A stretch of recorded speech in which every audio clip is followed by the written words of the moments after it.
Com cada 25 de novembre, ens trobem un any més, però no congregats en la plaça o en l'Ajuntament. Aquest any, i per motius de conducta que ens obliga, a conseqüència del Covid-19, a canviar l'escenari social per adaptar-nos a les circumstàncies. Però continuem reivindicant els nostres drets i denunciem les situacions d'injustícia del cicle de violència de gènere que no s'acaba. Ens trobem al costat d'un arbre que hem vestit amb llana de color morat principalment.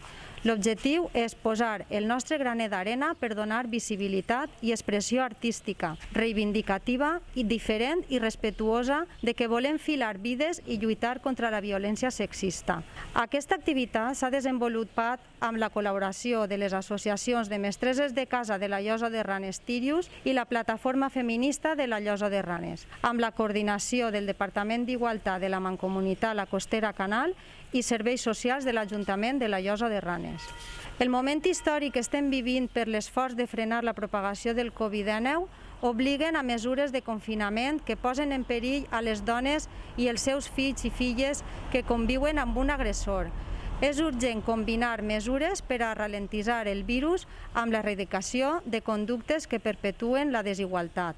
Demanem, per tant, a l'administració pública i els seus governs que garantitzen la continuïtat de la prestació de serveis i posar solucions innovadores que asseguren resposta coordinada i integrada, que protegeixi els seus drets humans i la seguretat i recuperació de les víctimes del masclisme.